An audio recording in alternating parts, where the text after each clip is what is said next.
अस्वीकरण हे चॅनल अशा व्यक्तींसाठी तयार केलं आहे ज्यांना पारंपरिक स्वरूपात वाचन शक्य नाही, विशेषतः दृष्टीहीन आणि ज्येष्ठ नागरिक.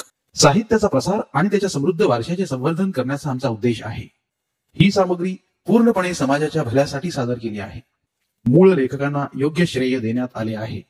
भयकंप या उपक्रमाद्वारे आम्ही प्रादेशिक साहित्याचा अधिकाधिक प्रसार करण्याचा आणि त्याच्या महत्त्वाचा जागर करण्याचा प्रयत्न करीत आहोत. धन्यवाद. नमस्कार श्रोते मित्र हो, भयकंप सादर करीत आहे लेखक नारायण धारप लिखित एक भय कादंबरी आभास. प्रकरण 16. जयदेव आणि पुतळा. कधी कल्पनेतही आला नसेल असा तो आघात होता. सुमंत, केवळ 2 महिन्यांचा सुमंत एकाएकी गेला होता. लाखातला एक अपवाद होता की डॉक्टरांचा हलगर्जीपणा झाला याच्याशी मोहनला काहीही कर्तव्य नव्हतं. त्याला कोणावर दावा करून अपराधी साबित करून सूड उगवायचा नव्हता की लाखो रुपये नुकसान भरपाई नको होती. त्याला फक्त त्याची नीला पहिल्यासारखी व्हायला हवी होती. त्या क्षणीच ती बदलली होती. त्या दणक्याखाली तिचं मनच जणू चुरमडलं होतं. डोळ्यातली चमक गेली होती. नाविन्याचं आकर्षण गेलं होतं. हिंडण्या फिरण्यात, प्रवासात, कोणाला भेटण्यात तिला काहीही स्वारस्य उरलं नव्हतं. मोहन उघड बोलला नाही, पण त्याला स्वतःला हा दुःखाचा जरासा अतिरेक वाटत होता. आता दुर्घटनेला 3च्या वर महिने होऊन गेले. आता तिने स्वतःला सावरायला हवं त्याला वाटे. घरात स्वयंपाकासह सर्व घरकामाला नोकर होते, कारण नीला सकाळपासूनच नुसती बसून असायची. नजर कुठेतरी खिळलेली असायची. डोळे उघडे असले तरी तिच्या मनचक्षूंसमोर समोरच्या देखाव्याऐवजी दुसरंच काहीतरी असायचं. एखाद्या धरणीकंपाने हादरावा तसा तिच्या मनाचा पायाच हादरला होता, तडकला होता. स्थिर, अविनाशी वाटणारा कातळ दुभंगला होता. जणू त्या उलगडलेल्या काळ्या गर्तेत तिचा आत्माच हरवला होता. पण त्या काळ्या गर्तेत जसं काही गडप होऊ शकतं तसंच त्या गर्तेतून काहीही वर येऊ शकणार होतं याची कोणाला कल्पना नव्हती. निदान सुरुवातीस तरी नव्हती. नीलाला तपासणारे डॉक्टर आणि त्यांचे अनेक शाखांतले सहकारी मोहनचे वर्गमित्र होते. नीलाच्या तपासणीत त्यांनी कोणतीही कसूर केली नाही, पण तिच्यात शारीरिक दोष काहीच नव्हता.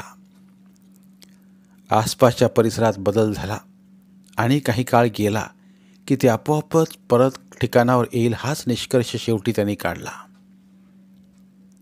मोहनची रजाही शिल्लक होती. नीलाला विचारण्यात अर्थच नव्हता. ती नुसतं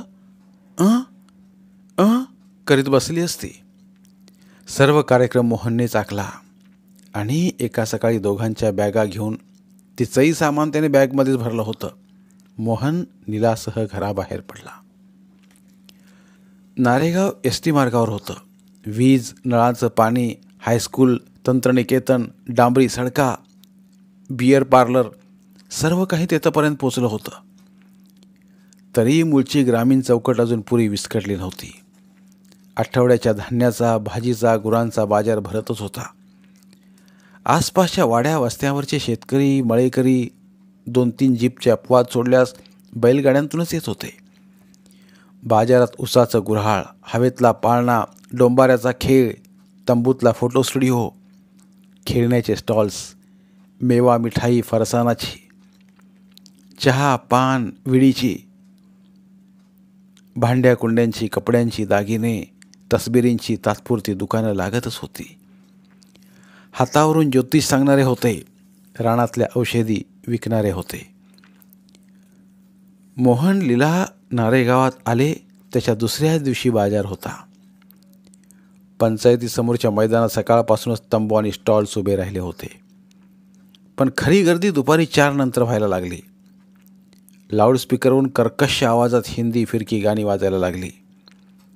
तात्पुरत्या विजेच्या कनेक्शनवर मोठे बल्ब, ट्यूबा, रंगीत दिव्यांच्या माळा पेटल्या. ज्यांना हे शक्य नव्हतं त्यांच्या पेट्रोमॅक्स पेटल्या. विक्रेत्यांच्या आरोळ्या, फुग्यांचे, पिपाण्यांचे हेल यांच्या आवाजात भर पडली. शेकडो पावलाने हवेतला धुळा वर चढला. त्या गर्दीतून नीलाला हाताने धरून नेता नेता मोहनला वाटलं, वातावरणात यापेक्षा जास्त बदल काय हवा. मोहन हाताने नेईल तिकडे नीला येत होती. कोणत्याही स्टॉलसमोर तो थांबला की थांबत होती. तिची स्वतःची उत्स्फूर्त अशी एक हालचालही नव्हती की ती तोंडानेही एक शब्दसुद्धा बोलत नव्हती. त्याला काही काही वेळा वाटे, नीलाला प्रत्यक्षात काय दिसतं, काय ऐकू येतं. तिच्या मनाच्या किंवा मेंदूच्या या खिडक्या बंदच झाल्या आहेत की काय. कधी कधी त्याला तिचा मनस्वी राग येई, पण तिच्या नजरेतले रिकामे भकास भाव पाहिले की त्याचा राग कोठच्या कोठे विरघळून जाई. तिचं हृदय आईचं आहे. बाळ 9 महिने पोटात वाढवला, त्याच्यासाठी सर्व सहन केलं. मनात भविष्याची लाख लाख स्वप्न रंगवली. तो लोभस गोजीरवाना देह हातावर वागवला. नुकतंच त्याच्या चेहऱ्यावर ओळखीचं हसू फुटायला लागलं होतं. त्याला असा निर्घुण काळाने खेचून नेला. तिने कसं सहन करावं. तत्वज्ञानाच्या फवाराने कधी वियोगाची आच विजली आहे का. तिच्या मनस्थितीची इतरांना काय कल्पना येणार होती. तो तिला त्या रंगीबेरंगी प्रकाशातून, धुळ्यातून, गर्दीतून हाताला धरून नेत होता. एकाएकी त्याच्या हाताला हिसका बसला. त्याने मागे वळून पाहिलं. नीला थांबली होती. कोठेतरी टक लावून पाहत होती. स्वयंप्रेरणेने तिने केलेली पहिलीच हालचाल. एवढंच नाही, ती मोहनला तिकडे ओढत होती. आता त्याने ती कोठे नेत आहे ते पाहिलं. ते जुन्या सामानाचं दुकान होतं, उघड्यावरच मांडलेलं. 2 टमरेलातले दिवे ढणढणत होते, पण दुसऱ्यांच्या प्रकाशावरच त्याचा धंदा चालला होता. तिकडे नीला मोहनला ओढत होती. तिच्या मनात काय आहे हे जाणून तरी घ्यावं म्हणून मोहन तिच्या मागोमाग गेला. वस्तू टाकाऊ, निरुपयोगी, भग्न झाल्या की त्यांची रवानगी इथे होत होती. त्या वस्तू हौसेने विकत घेतल्या गेल्या होत्या, आपुलकीने हाताळल्या गेल्या होत्या. घरातून एकेकाळी त्यांना मानाची स्थानं मिळाली होती. त्या आता मोडक्या तोडक्या, गंजक्या तुटक्या, रंगहीन, विटक्या फाटक्या, मळक्या अवस्थेत इथे उघड्यावर पडल्या होत्या. पलंग, खुर्च्या, पंखे, दिवे, सायकली, टॉर्च, पेन, पिशव्या, कपडे, काही काही अवशेष तर मुळात कशाचे घटत होते हेही सांगता आलं नसतं. त्या दुकानासमोर नीला उभी राहिली होती. मोहनची नजर खालच्या पसाऱ्यावरून पुन्हा एकदा गेली. भात्याचे जुने कॅमेरे, सायकलीचे पंप, विजेची बटणे, जळालेल्या मोटर्स, मोडके नळ, गंजलेले पाईप. इथे नीला का उभी राहिली होती. तिच्या नजरेच्या रोखाने त्याने पाहिलं. दाढीवाला म्हातारा विक्रेता बसला होता. त्याच्या शेजारीच एका जुनाट टंकेवर 2 अर्धपुतळे होते. त्यांच्याकडे नीला टक लावून पाहत होती. खिन्नपणाने मोहनने विचार केला. तिच्या छंदिष्टीपणाची एक नवी झलक. तिचा हात हलकेच ओढत तो म्हणाला, नीला, चल ना, इथे काय पाहण्यासारखं आहे, चल चल. पण नीला हालायला तयार नव्हती. त्याचा हात दोन्ही हाताने धरून ओढत होती.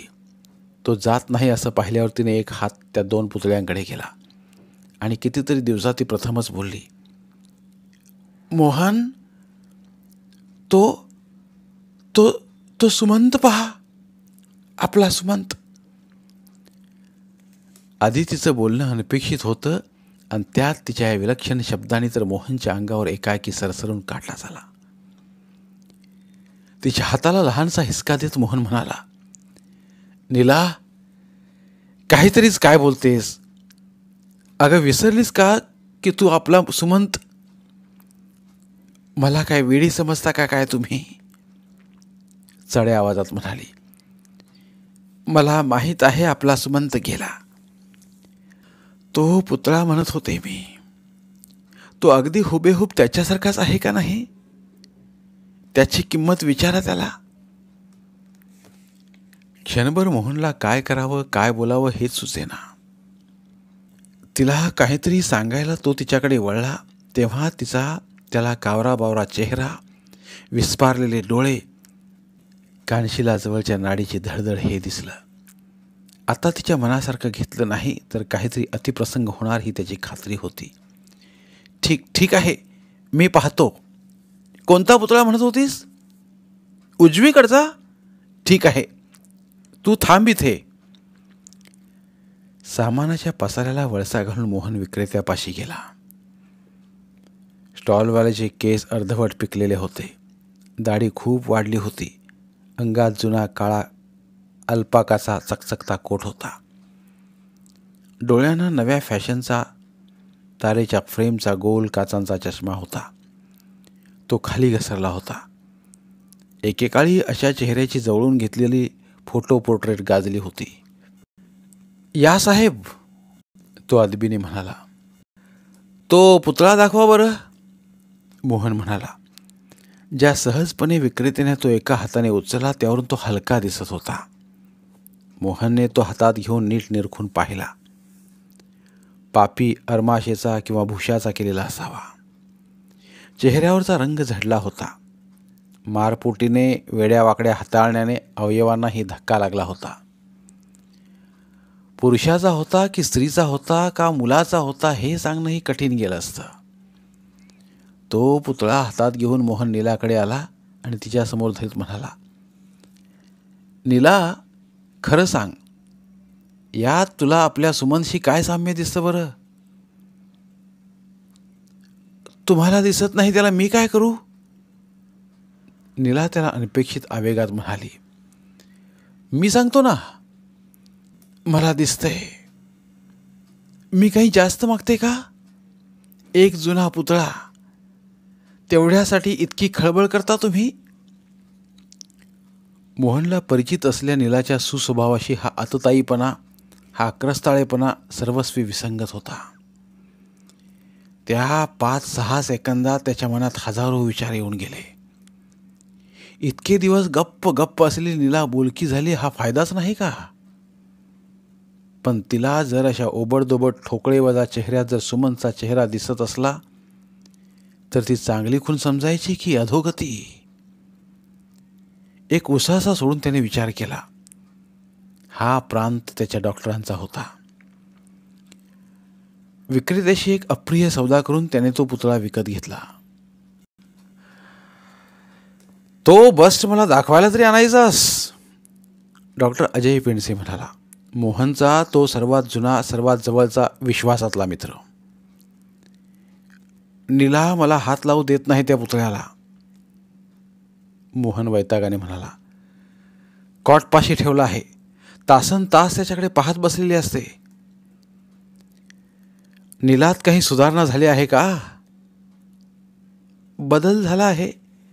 पूर्वी नुसती मख्खासारखी घम्म बसून असायची, तशी आताशी नसते. पूर्वीचा डोळ्यातला रिकामा भाव गेला आहे. ती आताशी अगदी अलर्ट असते. पण अजय, काही काही वेळा मला फार अस्वस्थ वाटतं. भीतीच वाटते म्हणा. जवळजवळ हातातल्या कामाकडे किंवा समोरच्या माणसाकडे तिचं संपूर्ण लक्ष असतंच याची खात्री देता येत नाही. स्पष्टीकरणासाठी मोहन म्हणाला. कपड्याची घडी करत असली तर तेच ते पुन्हा करीत राहील. एखादा चमचा, कप काही धूत असेल तर मिनिटांच्या मिनिटं तशीच सिंकपाशी उभी राहील.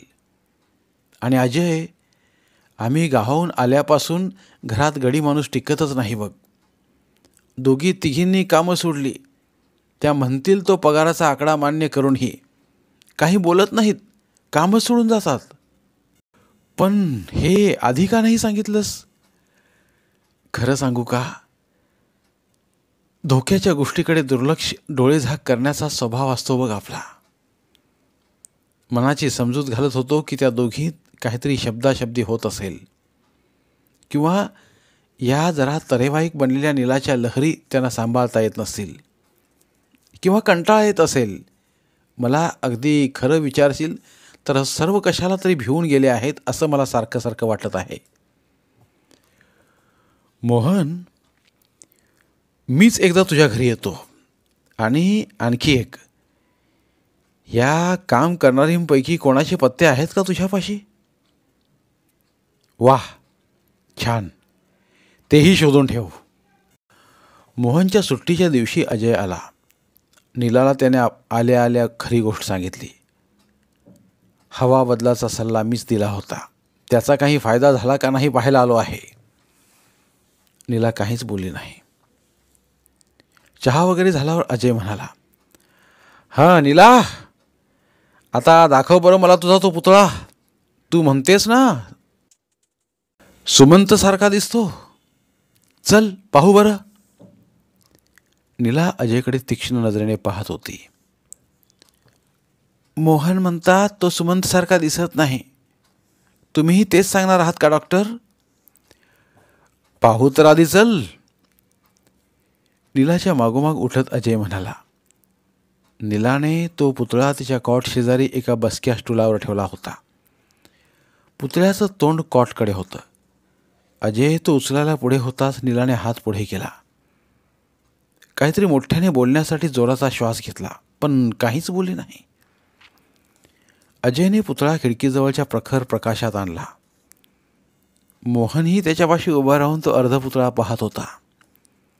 नीलाने तो धुवून पुसून साफ केला होता. त्याखेरीज त्याच्यात काहीच बदल नव्हता. तोच तो खडबडीत अपूर्ण अवयवांचा चेहरा, त्याच त्या घासून झालेल्या रेषा. हा सुमंतासारखा दिसतो असं तू म्हणतेस नीला? हो म्हणते, नीला एक प्रकारच्या आव्हानात्मक आवाजात म्हणाली. मोहन, तुझ्याजवळ सुमनचे काही फोटो असतील ना? मोहनच्या चेहऱ्यावर एकदम वेदना, खिन्न पश्चाताप झाला. 2-3च आहेत रे, तो खालच्या आवाजात म्हणाला. बारशाला घेतलेले 1-2 आणि नंतरचा एखादा पुढे घेऊ म्हणत राहिलो आणि तो घाईने खोलीतून गेला. सुमनचे फोटो त्याने कपाटात कुठेतरी मागे ठेवून दिले असावेत, कारण अल्बम शोधायला त्याला बराच वेळ लागला. त्या स्थिर चित्रात किती आनंदाचे क्षण गोठले होते. भूतकाळात जाण्यासाठी, पुन्हा कधीही न येण्यासाठी, पुन्हा ती निरागसता, ते स्वप्नरंजन, तो लाजरा आनंद, ती भावुकता येणं नाही. साखरपुडा, वाघनिश्चय, कन्यादान, विवाहाचा क्षण, स्वागत समारंभ, जेवणावळी, मित्रमैत्रिणींच्या नातेवाईकांच्या घोळक्यात काढलेले फोटो, सर्व धंदेवाईक तंत्रज्ञांनी काढलेले अँगल, फोकसिंग, प्रकाश, सर्व काही उत्कृष्ट. त्यानंतर त्याने नीलाचे काढलेले काही फोटो, तांत्रिकदृष्ट्या ते उत्कृष्ट नसतील, पण ते त्याला जास्त प्रिय होते. झोपेतून नुकतीच जागी झाली अर्धोन्मिलित नेत्रांची, नहाण्यासाठी केशसंभार पाठीवर मोकळा सोडलेली, मंगळागौरीसाठी 9 वारी रेशमी साडी नेसलेली, वेगवेगळ्या वेशांतील सलवार कुर्ता, हाऊस गाऊन, साधी 5 वारी साडी. अल्बमच्या शेवटच्या पानावर 3 फोटो होते. सुमनचं बारसं होत असतानाचा एक, नीलाच्या मांडीवरचा एक आणि एक त्याचा एकट्याचा.